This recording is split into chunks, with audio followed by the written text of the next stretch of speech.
পিছনে ফাড়ি আছে, স্টেশনের পাশে ফাড়ি আছে।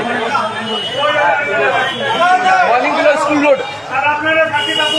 না না বেঁচে রয়েছে ছেলেটা ছেলেটা বেঁচে রয়েছে। সবাই বেঁচে আছে, সবাই বেঁচে আছে।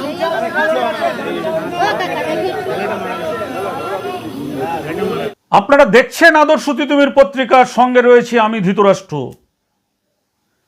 আজকে আমরা যে খবর আপনাদের সামনে তুলে ধরছি, প্রকাশ্য রাস্তায় যা ঘটল তা দেখে আতঙ্কিত এলাকাবাসী। আপনারা জানতে চাইছেন কোথায় কি ঘটল, কেন আতঙ্কিত হলো? প্রেম না প্রতিহিংসা? রাস্তায় স্ত্রীকে ছুরি, একের পর এক পেটের মধ্যে ছুরি, তারপর নিজের পেটেও ছুরি, তারপরে প্রকাশ্য দিবালোকে দাঁড়িয়ে আই লাভ ইউ গীতা বলে নিজেকেও একের পর এক আঘাত করে রক্তাক্ত স্ত্রীকে জড়িয়ে ধরে রাস্তার ওপর লুটিয়ে পড়লেন। সোদপুরের কাঁচকল যেটা রয়েছে, কাঁচকলের মোড়ের সামনেই এই প্রেম না প্রতিহিংসা এই ঘটনাটি ঘটেছে। আগে আপনাদেরকে আমরা তো ছবি ঢেকে দেখাতে হবে, দেখাচ্ছি আপনাদের যে কিভাবে চাকু মারা হয়েছে এবং তারপর কিভাবে আই লাভ ইউ বলে।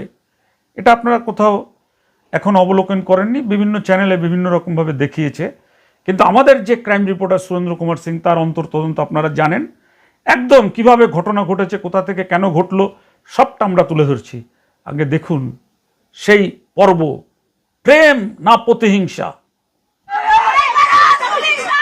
দাঁড়াও না, দাঁড়াও।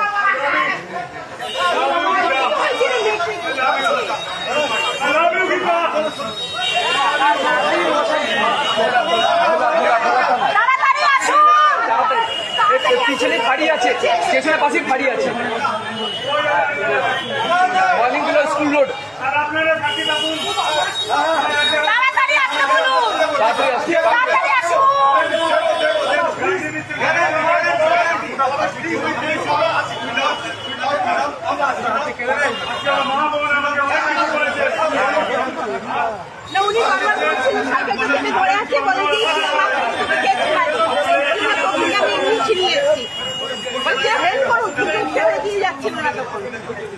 চাকরি কি করে জানবে?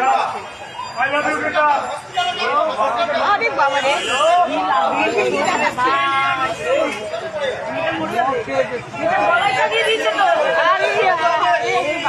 আরে দাদা কেউ হসপিটাল ফোন করুন, হসপিটাল ফোন করুন দাদা। মেয়েটা মারা গেছে, মেয়েটা মরে গেছে।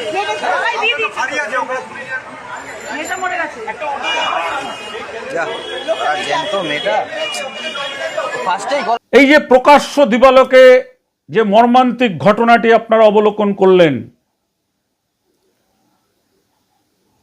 এবং দেখলেন আপনারা যে এক ব্যক্তি প্রথমে তার স্ত্রীকে ছুরি মারছে, এরপর নিজের পেটেও ছুরি চালিয়ে রক্তাক্ত অবস্থায় স্ত্রীকে জড়িয়ে ধরে আই লাভ ইউ গীতা বলে এইভাবে জড়িয়ে ধরে লুটিয়ে পড়ছেন। আপনারা এটাকে কি বলবেন?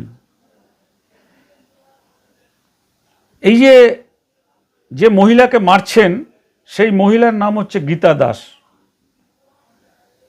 তিনি সাইকেলে করে কাজে যাচ্ছিলেন, আর তাকে যিনি ছুরি মারলেন তিনি হচ্ছেন তার স্বামী প্রভাস দাস।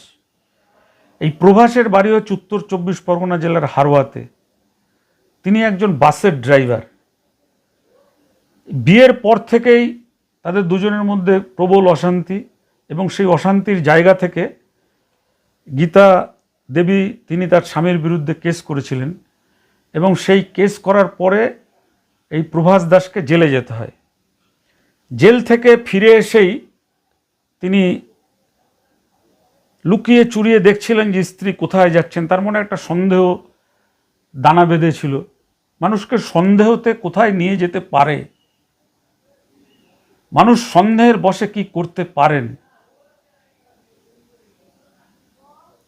তারপর সুযোগ বুঝেই যখন দেখলেন ফাঁকা রাস্তায়, কাঁচকলের ওই পাশ দিয়ে যে ফাঁকা রাস্তাটা, সেই ফাঁকা রাস্তায় যখন স্ত্রীকে দেখলেন, সাইকেল চালিয়ে যাচ্ছে, সেখানে স্ত্রীকে সাইকেল থেকে নামিয়ে কোমরে থাকা চাকু বের করে একের পর এক পেটে ঢোকাচ্ছেন।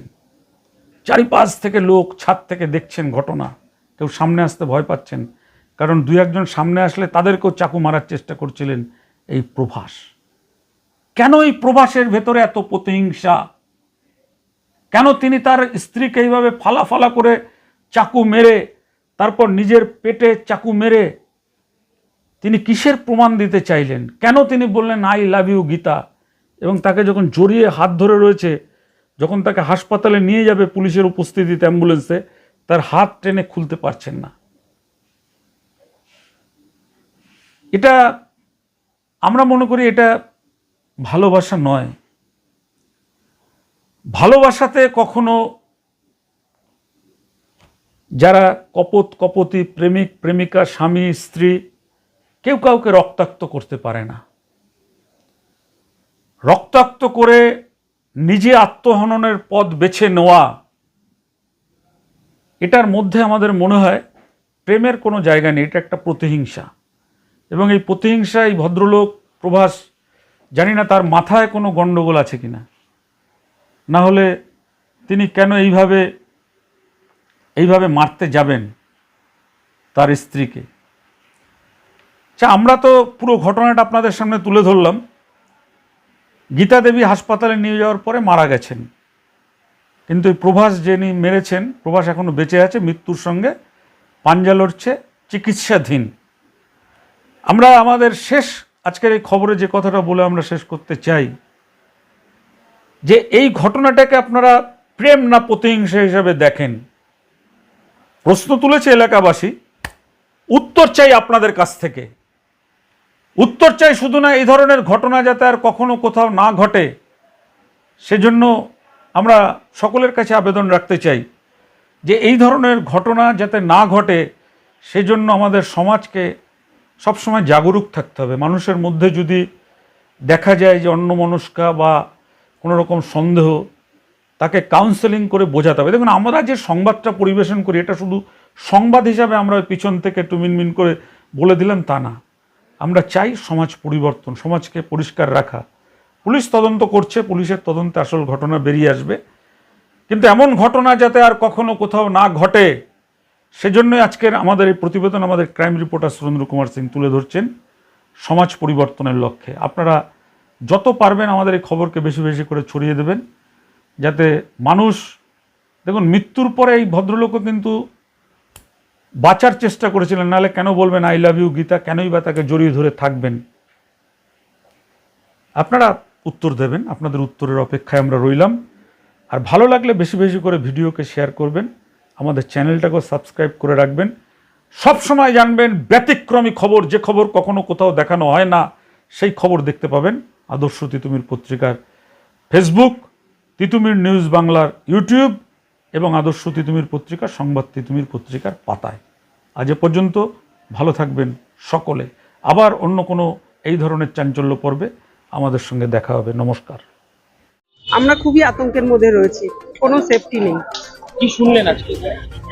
এই তো শুনলাম যে এরকম হয়েছে, একজন বাইরের কেউ দুজন এসছে, ছেলে মেয়ে এসে একজন আরেকজনকে অ্যাটাক করে এরকম করেছে, ব্যাস। বাকি তো দেখতেই পাচ্ছেন সামনে। এই ধরনের ঘটনা কি এই অঞ্চলে প্রত্যাশিত বা হামেশাই কি হয় এই অঞ্চলে?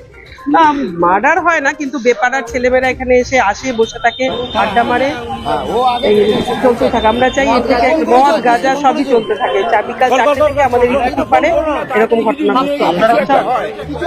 আমরা চাই একদম আমাদের পাড়ায় আমরা পিসফুলি থাকি। আপনার নাম? আমার নাম সোমা রয়। আমি বেরিয়ে দেখেছি এখানে দাঁড়িয়ে আছে, এটা কাটলো, তারপরে ছেলেটা মেয়েটাকে তখন ধরে রেখেছে ও, তারপরে ও ছেলেটা এভাবে হাত চাকুটা ধরেছিল, তখন আমরা দুজনে চাকুটা ধরাতে, তখন কেঁদে কান্নাকাটি করতে করতে ওই মেয়েটার উপরে পড়ে গেল। হ্যাঁ, নিজের গলাকে। এই ধরনের ঘটনা না না, কোনোদিন হয়নি এরকম, রক্তারক্তি কোনোদিন হয়নি। হ্যাঁ, রাখছি না বাবা। এই এলাকায় কি এই ধরনের ঘটনা নিয়ে? হ্যাঁ, এই ধরনের ঘটনা ঘটেনি, তবে ঝগড়াঝাটি প্রচুর হয়। স্বামী স্ত্রী মিলে ঝগড়াঝাটি এখানে প্রচুর হয়, মাছ ধর সব হয়। ওনার কাছে বলবো যে জায়গাটা একটু সুরক্ষিত রাখতে হবে। এখানে সবাই হাউস বাড়ি, সবাই আমরা গৃহস্থ বাড়ি, এখানে এই ধরনের পেট্রোলিং এর দরকার আছে। বিশেষত এই জায়গাটা বেশিরভাগ সময় অন্ধকার, অনেকটা জায়গা অন্ধকার হয়ে থাকে। রাজস্বী চক্রবর্তী। কাঙ্ক্ষিত না এই ধরনের ঘটনা, কিন্তু হচ্ছে এভরিডে আমাদের এখানে আড্ডা হয়। বাইরের ছেলেমেয়েরা, আমাদের পাড়ার কেউ আড্ডা দেয় না। অনেক কিছু করেও আমরা সমাধান করতে পারিনি। আমরা প্রশাসনের কাছে মানে দাবি জানাই এর একটা ব্যবস্থা করুক, যাতে আমরা নিরাপত্তাহীনতায় না ভুগি। আমরা প্লাস আমাদের বাচ্চা। আমাদের বাচ্চারা। আমার নাম জলি মজুমদার।